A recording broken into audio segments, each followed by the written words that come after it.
जय जय श्री चैतन्य जय हो नित्यानंदा। जय अद्वैत चंद्र जय गौर भक्त वृंदा। जय जय श्री चैतन्य जय हो नित्यानंदा। जय अद्वैत चंद्र जय गौर भक्त वृंदा। जय जय श्री चैतन्य जय हो नित्यानंदा। जय अद्वैत चंद्र जय गौर भक्त वृंदा। हरे कृष्ण। आप सभी भक्तों का बहुत बहुत हार्दिक स्वागत, अभिनंदन। द ग्रेट आचार्यज की इस श्रृंखला में हम लोग अभी ठाकुर महाशय यानी नरोत्तम दास ठाकुर के जीवन चरित्र पे कुछ प्रकाश डालने का प्रयास कर रहे हैं। उनकी गुरु भक्ति से कुछ सीखने का प्रयास कर रहे हैं। कल हमने पढ़ा किस प्रकार इन्होंने पूरी यात्रा की है। नीलाचल हुआ है, मायापुर भी हुआ है और अब वापस खेतुरी लौटे हैं। जहाँ जहाँ गए हैं वहाँ वैष्णवों से मिले हैं। जहाँ जहाँ गए हैं वहाँ वैष्णवों से गौर प्रेम की कृपा मांगी है। जहाँ जहाँ गए हैं इनका उत्साह बढ़ा है। जब जा रहे थे तो उत्साह में जा ही रहे थे, लेकिन नीलाचल के बॉर्डर पर पहुंच के पैर रुक भी गए थे कि अब मैं जाके करूंगा क्या, मैं क्यों जा रहा हूं। लेकिन फिर गौरांग महाप्रभु भले प्रत्यक्ष रूप से वहां ना हो, गौरांग महाप्रभु के संगी तो हैं। उन सब के पास जाकर मेरी गौरांग महाप्रभु के प्रति जो श्रद्धा, जो प्रेम, जो लालसा, पिपासा जो भी है वो बढ़ जाएगी। अब प्रेमी और क्या चाहता है? प्रेमी यही चाहता है कि उसके प्रेम में वर्धन हो, उसका प्रेम और बढ़ जाए। तो ये प्रेम कौन बढ़ा सकते हैं? ये प्रेम तो भक्त ही बढ़ा सकते हैं। ये प्रेम कोई और थोड़ी बढ़ाएगा। भगवान स्वयं आकर नहीं बोलेंगे प्रेम बढ़ा लो। ये तो भगवान के पार्षद हैं जो भगवान के प्रति प्रेम बढ़ाने में सहायता करते हैं। यही कारण है प्रहलाद महाराज ने जब नरसिंह देव प्रकट हुए तो पूछे क्या मांगते हो, तो प्रहलाद महाराज ने नरसिंह भगवान को नहीं मांगा, भगवान को भी नहीं मांगा। बोले मुझे अपने दासों की तरफ भेज दो, बस मैं आपके दासों के साथ रह सकूं। आपके दास के पास रहूंगा तो वो मुझे आपसे और प्रेम करना सिखा देंगे। That is the beauty, that is the beauty. तो नरोत्तम दास ठाकुर खेतुरी में आ गए हैं। नवयुवक हैं, नवयुवक तो हैं पर अखंड ब्रह्मचार्य का व्रत ले लिया हुआ है। ऐसी अवस्था में लोग समाज से दूर वन में ही रहते हैं, तभी अपना व्रत साध भी सकते हैं। क्योंकि संसार में रहेंगे तो आकांक्षाएं, इच्छाएं, लोभ या माया कभी भी प्रहार कर सकती है। पर नरोत्तम तो समाज के बीच पिता की राजधानी में रहते थे, तो भी विषय स्पर्श नहीं करते थे। श्री प्रबोधानंद सरस्वती ने तो लिखा है कि इस प्रकार विषयों पर विजय केवल गौरांग महाप्रभु के भक्त ही प्राप्त कर सकते हैं और किसी के बस की नहीं है। क्योंकि उनके लिए इंद्रियां दांत निकले हुए सर्प के समान केवल खेल की वस्तु होती है। उनमें विष नहीं है। विष निकाल दिया गया है। जिस सांप से उस सांप से भयभीत नहीं होता व्यक्ति, उसके साथ तो खेलता है। इसी प्रकार इंद्रियां जिनमें विषय आसक्ति चली गई हो, वो इंद्रियां जिनमें विषयों के प्रति वासना चली जाए, वो क्या किसी को नुकसान पहुंचा सकती है? कोई भी नहीं। तो गौरांग महाप्रभु के जो भक्त हैं, जो महाप्रभु से स्नेह करते हैं, जो महाप्रभु के अनुयायी हैं, जो महाप्रभु के शिक्षाओं को अपने जीवन में उतारने के लिए दृढ़ हैं, दृढ़व्रती हैं, केवल वो लोग ऐसा कर सकते हैं, विषयों के बीच रहते हुए भी विषयों से दूर।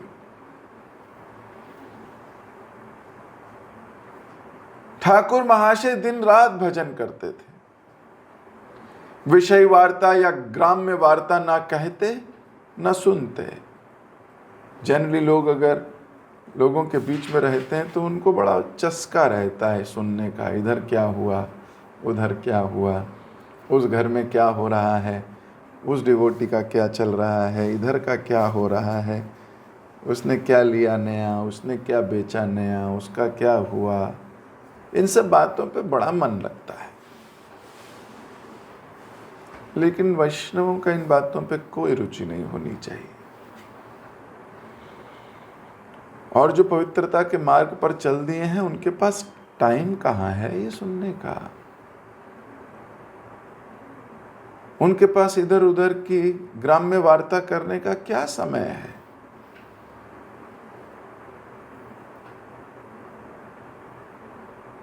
उपदेशामृत में रूप गोस्वामी ने भी इसके बारे में बहुत डिटेल चर्चा की है। 6 चीजें हैं जिनकी वजह से आपकी भक्ति नष्ट हो सकती है। और महाप्रभु ने रघुनाथ दास गोस्वामी को भी ये बात कही थी, ग्राम्य वार्ता ना कहिबो, ग्राम्य वार्ता ना सुनीबो। आपका इंटरेस्ट शिफ्ट हो जाएगा। आप वैष्णवों के बीच में रहते हुए भी कहीं और ड्रिफ्ट हो जाओगे।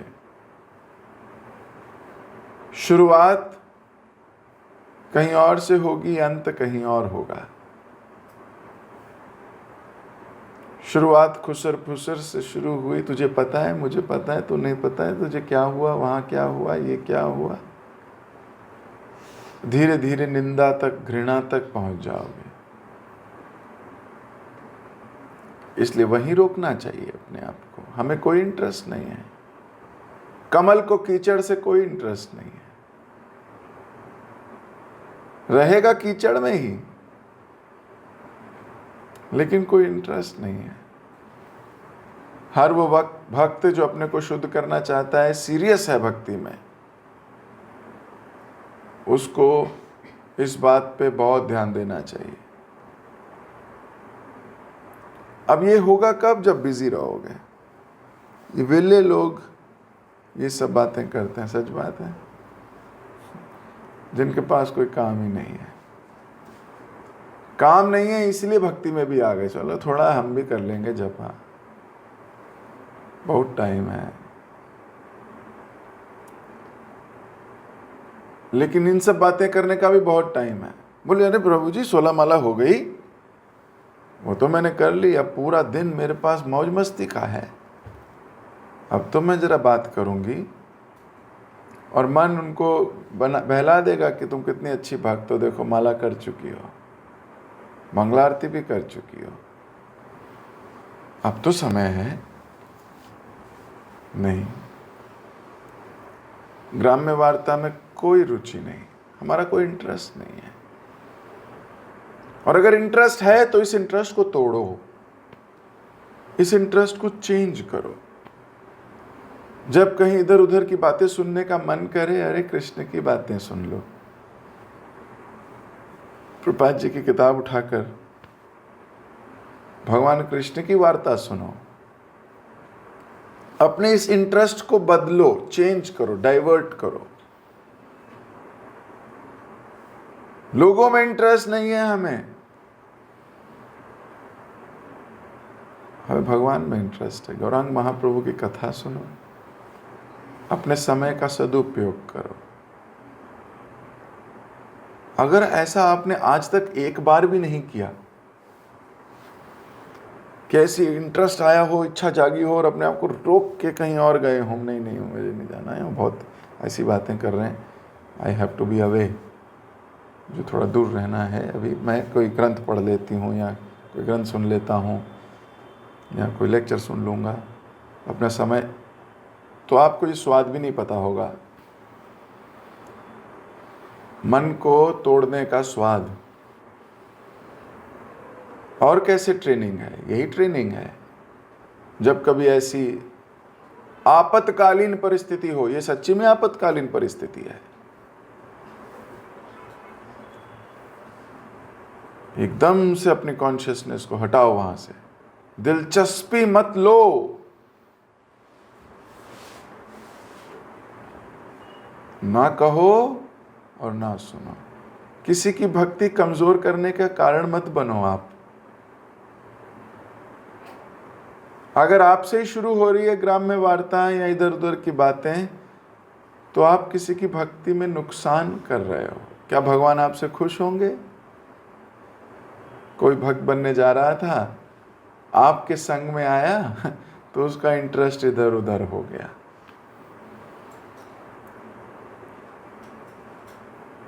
और वहीं कोई इधर उधर की बस्ती करने आया था, आपके संपर्क में आया और भक्त बन गया। किससे खुश होंगे भगवान? और फिर हम कहते हैं भगवान हमारी सुनते नहीं।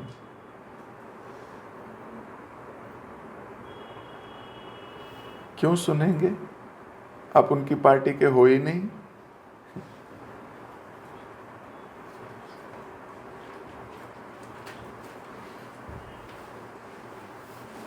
तो हमें इस बात पे बहुत गंभीरता से विचार करना है।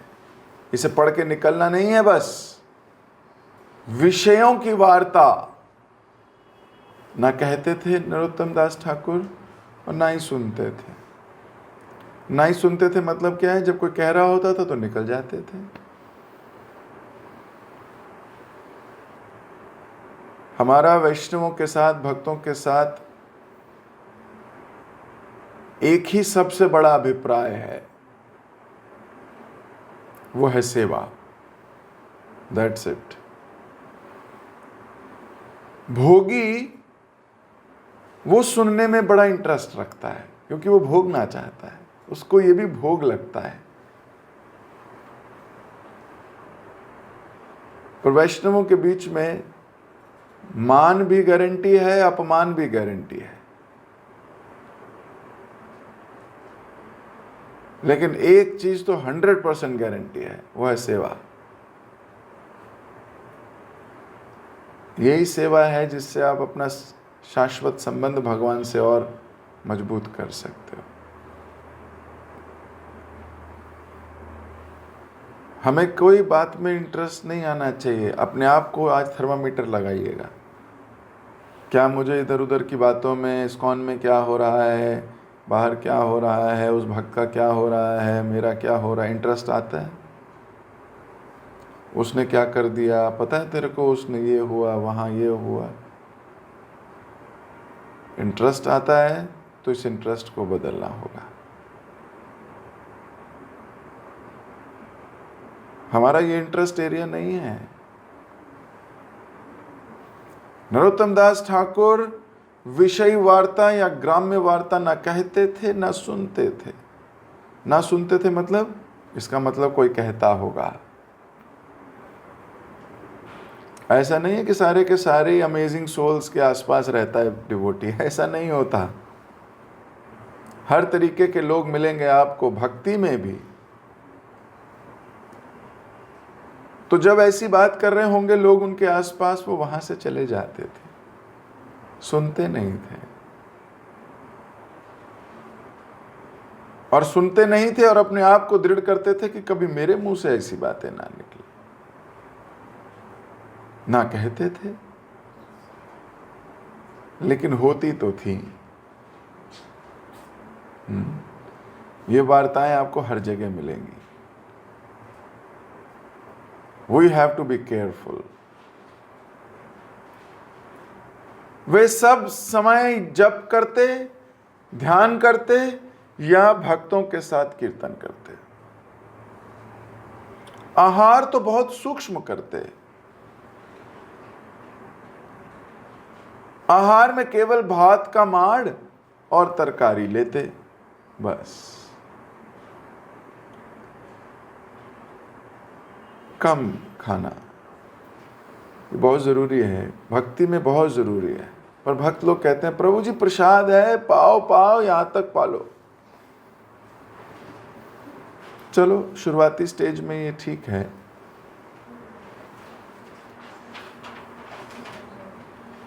लेकिन अत्याहार व्यक्ति को करना चाहिए, कम खाना चाहिए,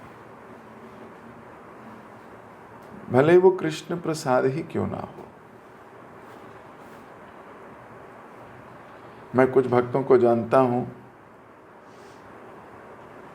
वो जब प्रसाद पाते हैं तो बोलते हैं कि मैंने आज ज्यादा सेवा नहीं की है, मैं इसके लायक नहीं हूं। वो इतना सही लेंगे उस दिन।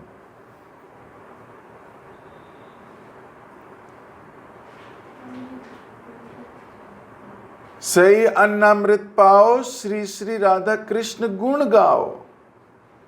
भगवान का प्रसाद पाके राधा कृष्ण के गुण गाने हैं। वो कहते हैं मैंने आज भगवान का कोई गुण नहीं गाया, ना सुना, आई डोंट डिजर्व।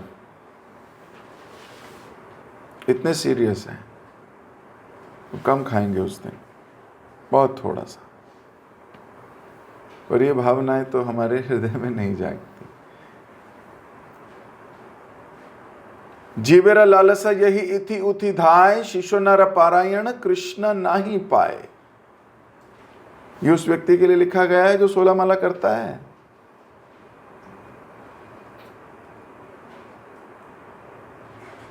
लेकिन जीभ पे कंट्रोल नहीं है उसका। कृष्ण नाही पाए। जीभ की लालसा से अगर कोई इधर उधर भागता है, जीवेरा लालसा जो ही इथि उथि धाय, इधर उधर भागता है।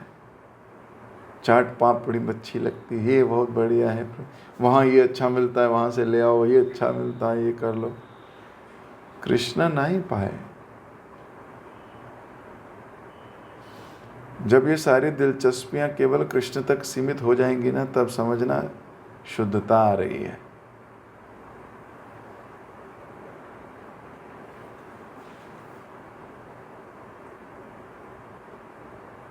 मैं ये नहीं कह रहा हमें प्रसाद भरपेट नहीं पाना चाहिए, पाना चाहिए, प्रसाद पाइए,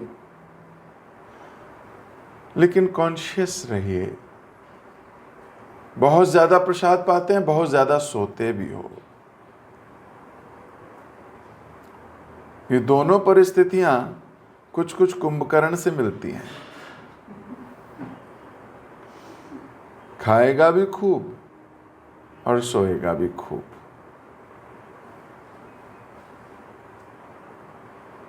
भक्त को हमेशा एक्टिव होना चाहिए, एक्टिव।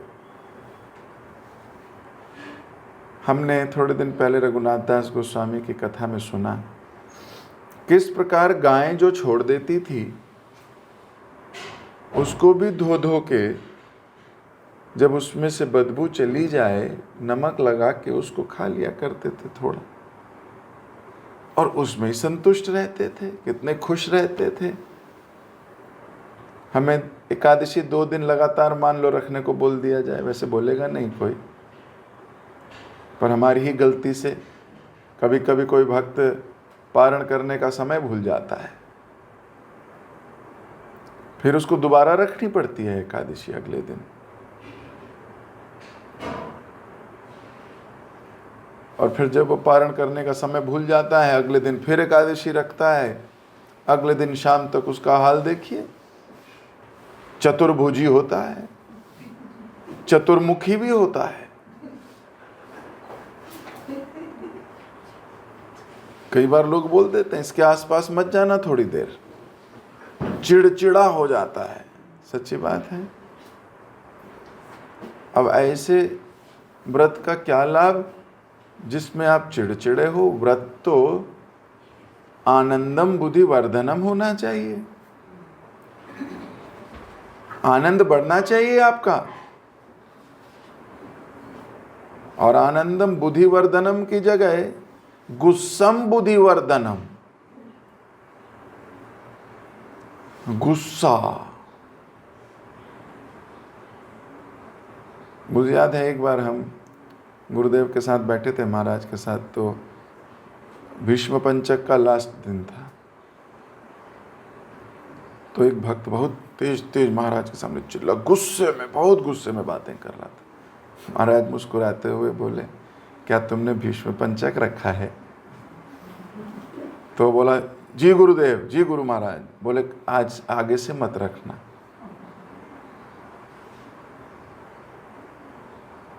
क्यों? अरे भीष्म पंचक रखा था ताकि भक्ति वर्धन हो जाए, लेकिन क्रोध में इतना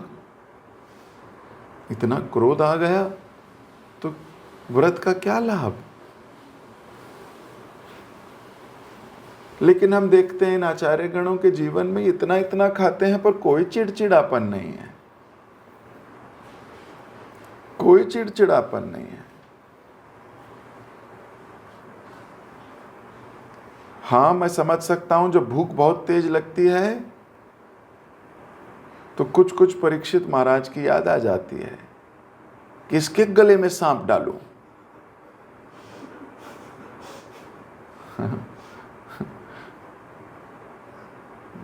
कई बार बहुत जबरदस्त भूख प्यास लगे तो ये होता है कि कहोगे कहाँ है, अभी तक कुछ खाने को नहीं मिला, अभी कुछ दिया नहीं, अभी कुछ ये नहीं हुआ। पूरे घर में परीक्षित घूमता रहता है।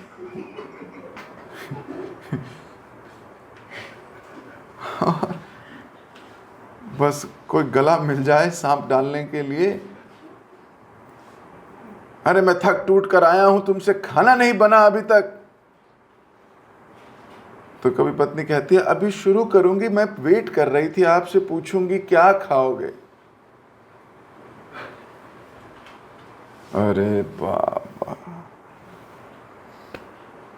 तो क्रोध का उस एकदम से, ऐसे व्रत का क्या लाभ? जिस विधि राखे राम उस विधि रहिए। अगर किसी दिन प्रसाद नहीं मिल रहा है तो व्यक्ति को अपना संतुलन नहीं खोना है, तुरंत भगवान को अपने जीवन में याद करके प्रयास करना है कि कृष्ण, आप चाहते हैं आज मैं ऐसा ही रहूं, तो जैसी आपकी इच्छा। अपना प्रयास करना चाहिए, पर अगर प्रयास पूर्ण नहीं हो रहा तो ज़्यादा एंग्जाइटी नहीं लेनी चाहिए। ये सब प्रोसेसेस हैं अपने आप को ट्रेन करने के लिए, अपने मन को ट्रेन करने के लिए। लेकिन हम आग बबूला हो जाएं, क्रोध करें, गुस्सा करें, तो हमारी भक्ति शून्य होती है, भक्ति खत्म होती है। विश्वामित्र मुनि बहुत तपस्या करी है ना, आपको मालूम है। फिर क्या हुआ था? एक अप्सरा आ गई थी, ये तपस्या कर रहे थे तो घुंघरू की आवाज आई, छन छन छन छन। माइंड एजिटेट हो गया, माइंड एजिटेट हुआ, उसका संग किया, भक्ति जीरो। इतने 1000 साल तपस्या करी और एक क्षण में गायब हो गई तपस्या, जीरो हो गए। फिर बोले तो मेरे से गलती हो गई, अरे मैं दोबारा से भक्ति शुरू करूंगा। फिर दोबारा अपनी साधना शुरू करी, साधना करते करते फिर से भक्ति का पैरामीटर है ना, साधना का बल बढ़ने लगा। फिर से अप्सरा आ गई, छन छन। अब की बार पुरानी गलती याद थी, अब की बार जब कर मतलब ध्यान में थे और देखा छन छन, अब की बार ये आवाज बुरी लगने लगी, बुरी लगने लगी। पर क्या किया, आंख खोल के अपनी आंखों के तपोबल से उसको जला दिया, अप्सरा को गुस्से से मार ही दिया उसको। अब जब मारा तो फिर भक्ति जीरो हो गई। अब सोच रहे अरे मेरा बल खत्म, क्यों? क्योंकि मैंने क्रोध किया। त्रिविधम नरकस्य इदम द्वारम नाशनम आत्मवना काम क्रोध तथा लोभ। ये तीन भगवान बोलते हैं नरक के द्वार हैं। क्रोध कर लिए, पहले काम में फंस गए तो जीरो हो गए, फिर क्रोध में फंस गए तो जीरो हो गए। एक बुद्धिमान जीव इस बॉडी की अर्जिस को कंट्रोल करता है। वाचो वेगम अनसा क्रोध वेगम। हम ये नहीं कह रहे कि क्रोध आएगा नहीं, आएगा तो उसे रोकता है, कंट्रोल करता है।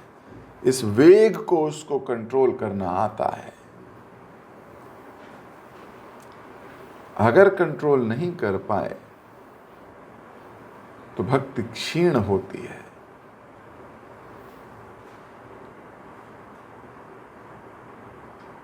तो इधर हम देख रहे हैं नरोत्तम दास ठाकुर तो बहुत कम आहार करते हैं, पर तब भी खुश हैं। ऐसा होता है जब आप अपनी बॉडी की नीड्स को बहुत कम कर लेते हो, अपने शरीर की आवश्यकताओं को बहुत कम कर लेते हो। कोई नहीं मरता।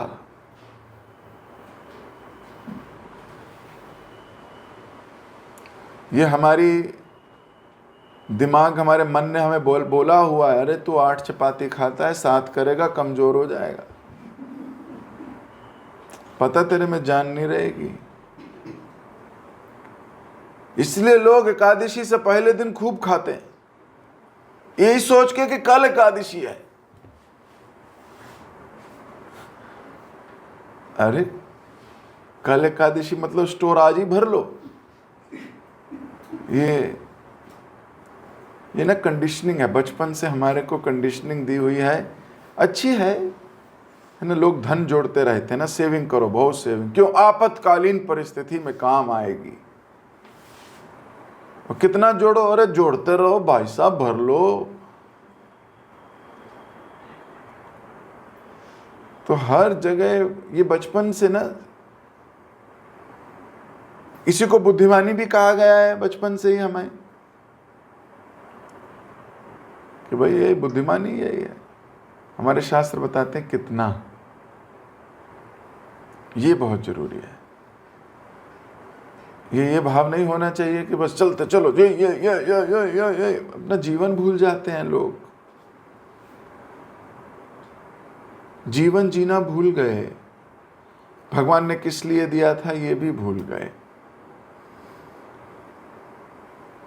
केवल अपने पे टिक टिकी लगी है। हम अपने जीवन में इसको बैलेंस कर सकते हैं। शुरुआत आहार से कीजिए। अपने आहार को उतना जितना जीवन के लिए जरूरी है। बहुत ज्यादा ऑप्युलेंट प्रसाद, बहुत ज्यादा 56 भोग खाने हैं रोज, बहुत अच्छा खाना है, इससे बचो, इससे बचो। जो मिल जाए संतुष्ट रहो, जो मिल जाए। किसी दिन भगवान को बहुत कुछ भोग लगा है तो उसको स्वीकार करो थोड़ा, किसी दिन थोड़ी चीज भोग लगी है उसको स्वीकार करो, संतुष्ट रहो। कभी जल्दी मिला है तो पालो, कभी लेट मिला है तो संतुष्ट रहो। ये संतुष्टि कृष्ण देखते हैं बस। इधर तो वो आहार में केवल भात का मांड, भात भी नहीं ले रहे। मांड समझते हो? पानी जो निकलता है उसका, चावल का पानी, जो उबला हुआ चावल होता है उसमें पानी फेंकते हैं लोग छानने के बाद। वो जो लोग फेंकते हैं वही ये खाते थे या पीते थे। और तरकारी, सब्जियां, दैट्स इट।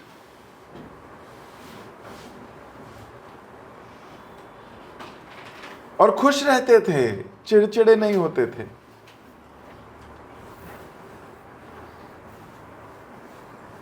कई बार देखा है भक्तों को, जब स्वाद उत्सव में तो बहुत स्वाद लेते हैं, लेकिन कभी कार्तिक में या चतुर्मासी भक्त हैं, चतुर्मास रखते हैं, जैसे ही चतुर्मास खत्म होता है इनको गोविंदास की याद आती है, भागते हैं गोविंदास की ओर। वो 4 महीने का कोटा या पूरे कार्तिक का कोटा वो एक ही दिन में लबालब बस खत्म। इसका मतलब वो व्रत के प्रति उत्साहित नहीं थे, व्रत खत्म होने के प्रति उत्साहित थे। कब खत्म होगा और मैं गोविंदास भागूंगा, कब खत्म होगा तो मैं ये खाऊंगा, कब खत्म होगा तो मैं ये। अरे तो मानसिक रूप से तो रोज खा रहे हैं।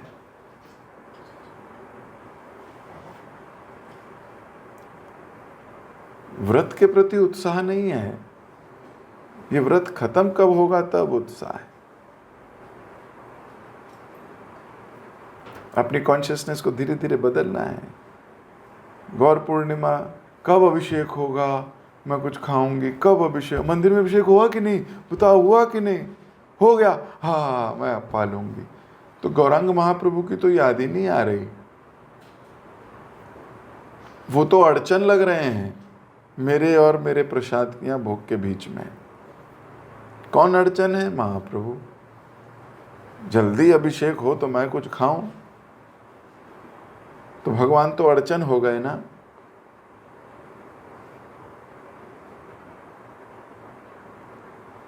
डिवोटीज आर वेरी केयरफुल, और उनकी कॉन्शियसनेस हर साल बढ़ती है। हर गौर पूर्णिमा पे अपने आप को चेक कराएं, नहीं तो करना। अब नरसिंह चतुर्दशी आएगी, चेक करना कि क्या मेरी कॉन्शियसनेस पिछले साल जैसी है। पिछले साल तो मैं तड़प रहा था कि नहीं जल्दी से हो तो मैं कुछ प्रसाद पाऊंगा, जल्दी से हो तो मैं, है ना, जल्दी से अभिषेक हो जाए, जल्दी से सुबह हो जाए, जल्दी से सुबह हो जाए, जन्माष्टमी पे जल्दी से 12 बज जाए, निर्जला एकादशी पे जल्दी से सुबह हो जाए, बस किसी तरीके से। या मेरी कॉन्शियसनेस अब वृद्धि हो रही है, मुझे अब जल्दी से ना हो, मुझे लग रहा है ये दिन और लंबा हो ताकि मैं और नाम जप ले सकूं इसमें। कम से कम ये दिन तो 28-30 घंटे का होता। कुछ लोग तो कहते हैं सो जाओ, समय कट जाएगा। आज निर्जल है, सो जाओ। निर्जल नहीं है, वो निर्लज हैं।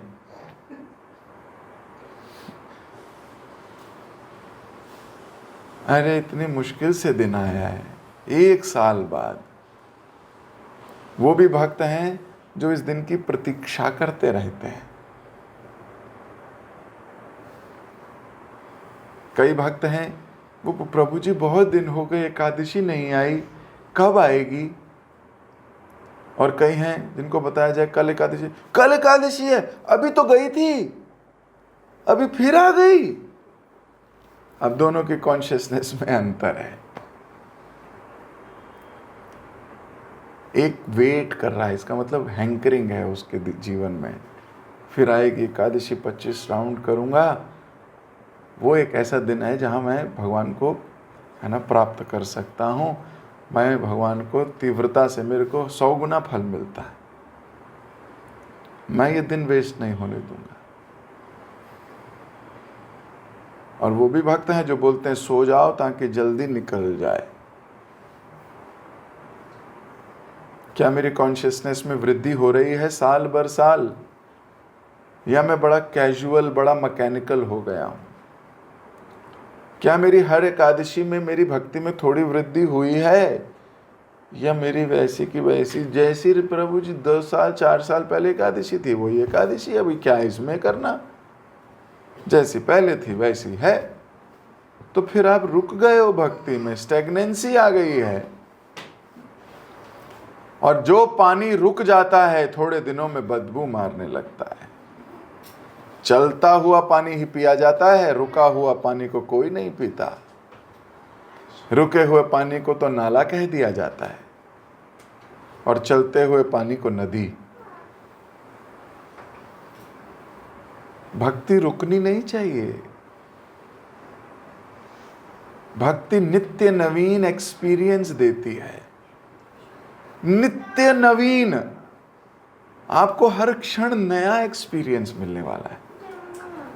पर अगर आप ओल्ड एक्सपीरियंस ही लेते रहोगे और आप वहीं अटके हो तो आप एकादशी के प्रति भी बड़े कैजुअल हो जाओगे। तो यहां नरोत्तम दास ठाकुर बहुत कम आहार ले रहे हैं, पर वो खुश हैं। ठाकुर महाशय को कीर्तन बहुत प्रिय था।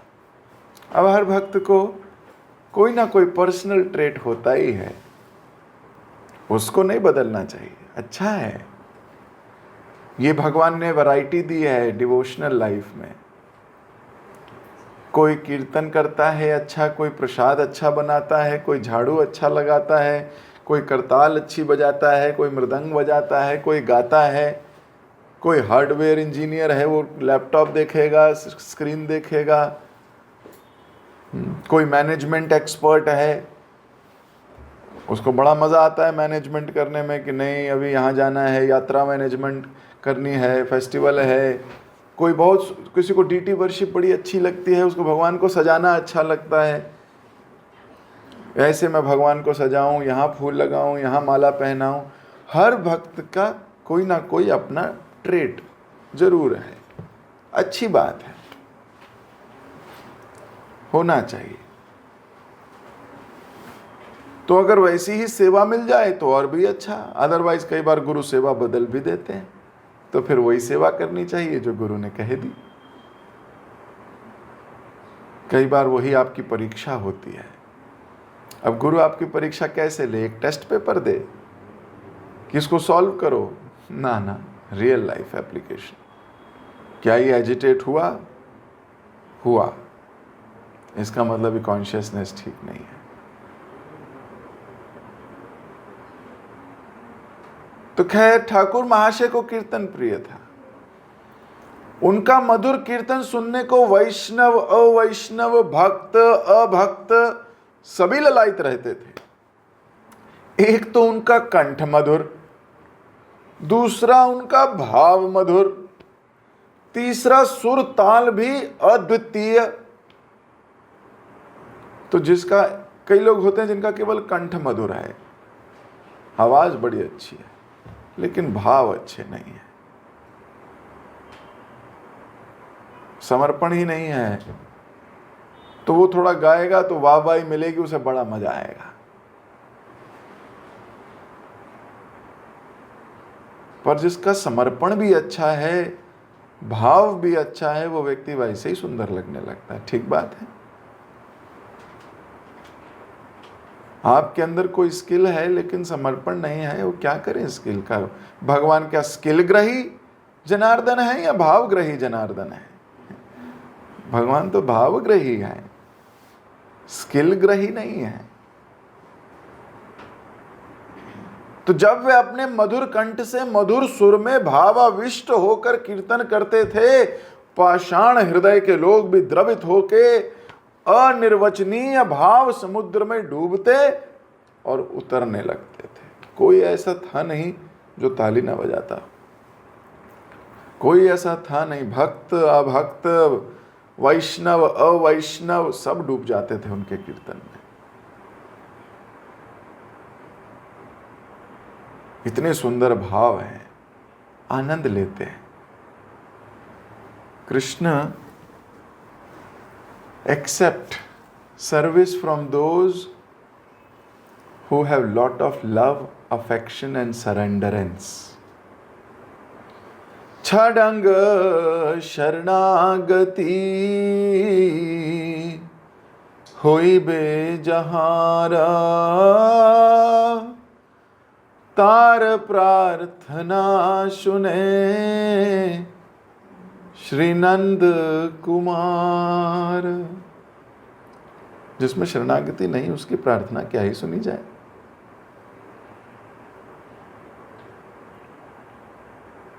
जहाँ शरणागति है वहीं प्रार्थना है। आप उदाहरण के लिए समझ लीजिए, आप एक संस्था में काम करते हो और साथ में ही दूसरी संस्था भी है। क्या आप अपनी छुट्टी की प्रार्थना दूसरी संस्था के सीईओ या बॉस को दे पाओगे? मान लो आपकी कंपनी है ए, पर आप चिट्ठी लिख रहे हो बी कंपनी के बॉस को, please give me 1 day leave. क्यों नहीं देगा वो आपको छुट्टी सैंक्शन? आप उसकी कंपनी में काम नहीं करते। जिसकी कंपनी में काम करते हो वही आपकी छुट्टी सैंक्शन करेगा। सच्ची बात है। तो काम करते हो उसका अर्थ होता है सेवा कर रहे हो, उसमें सेवक हो। तो जिस कंपनी में सेवक नहीं हो तो भी छुट्टी नहीं मिलेगी। कोई बाहर का व्यक्ति आके थोड़ी आपकी कंपनी में चिट्ठी दे देगा, वो कहेगा आप हमारी कंपनी में सर्विस ही नहीं करते।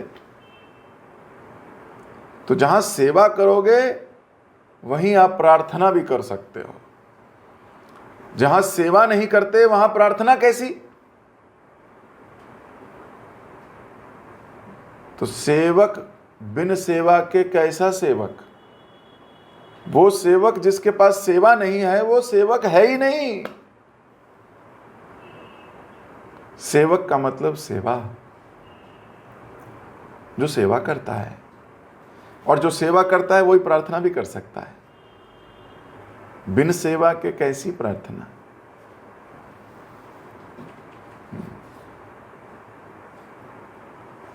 खैर वो ऐसे गाते थे कि सब लोग उनके भाव समुद्र में डूबते और उतराने लगते। एक दिन वो आ गया, एक दिन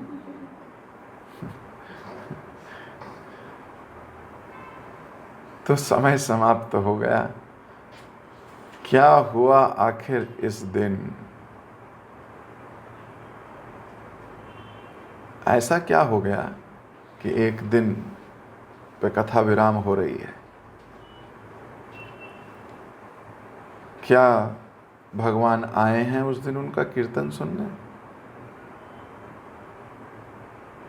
क्या गौरांग महाप्रभु प्रकट हो गए हैं? क्या नीलाचल से भक्तों का समूह आ गया है या फिर कुछ और? इसको हम अगली क्लास में चर्चा करेंगे। जगत गुरु श्रील प्रभुपाद की जय, श्रील नरोत्तम दास ठाकुर की जय, आप सभी भक्तों की जय। हरे कृष्णा। किसी का कोई प्रश्न, कोई रियलाइजेशन? ओके।